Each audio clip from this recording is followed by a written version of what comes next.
Hey, how's it going there, YouTube universe? We have reached week 10 in this great NFL season, and once again, the Seahawks are traveling across the country and playing an early game. This is game number 4 out of 5 that we play at the 10 o'clock hour, at least on here on the West Coast, 10 o'clock, 1 o'clock on the East. Our last one coming against the Giants in about a month, but let's focus on this week. Like the Hawks say, one game at a time. The Falcons, to put it bluntly, are not that good this year. I guess that's what happens when you don't have the easiest schedule in the league like they have had the past couple of years. Plus, injuries to your star players kind of piles up, mostly losses, that is. Falcons are coming into the game with at least one star receiver gone for the year, being Julio Jones. Roddy White might play, but, he is questionable. The offensive tackle, Sam Baker, or guard, whatever, offensive lineman, dealing with injuries. He may be out. Then, of course, we have our own injuries ourselves, and people not playing. Our offensive line, back to 3 backups with Unger being out because of a concussion he suffered last week at the Buccaneers game, as well as Big Red Bryant. Our 2 tackles are still out, of course, until next week. It's looking when they might be back, which is very good news for us. Rice is done for the year after he tore his ACL a few weeks back. Still waiting on Harvin, which looks like he will also be back next week.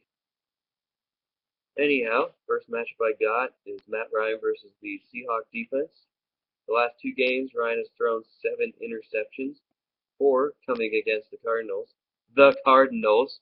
in which they lost the game, to the Cardinals.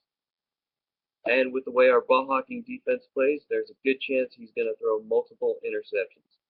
Now, we have to make up for not getting any turnovers against the Bucks last week, so there's a good chance the Hawks get quite a few turnovers.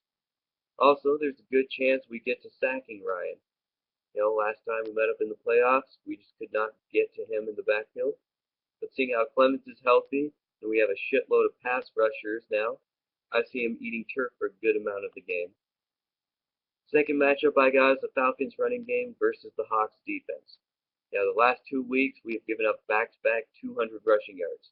Not since 2002 has that happened, even during our worst years. That never happened. The good news is the Falcons pretty much have no running game. They don't run it much. Only about 18 times a game, I believe.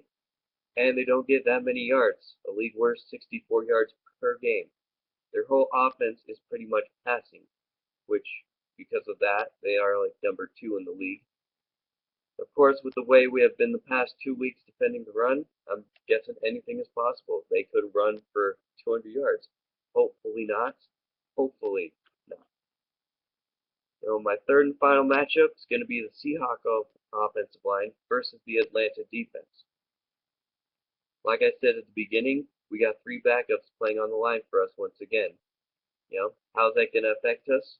Is Lynch going to be able to break the big runs?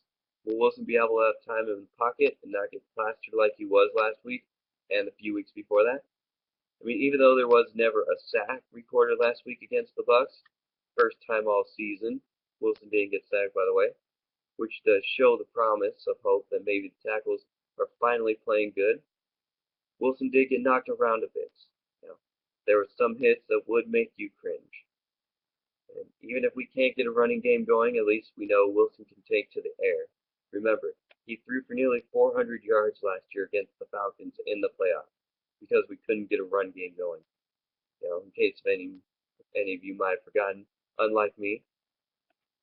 And, I'm looking for this game to be a bit of a nail biter, not so much as last week's game where we were down 21 points to begin. Most likely it will be a close one, probably up until the 4th quarter. I'm going to say the final score is going to be the Hawks 31 and the Falcons 20, making the Seahawks move to 9-1 to their record. And I want to give a shout out this week to my boy Orlando. Last year he bet his hair on the Hawks winning the playoff game. Well, as you know, he had to shave it off. For us, made the loss not suck as much and relieve the pain a little bit.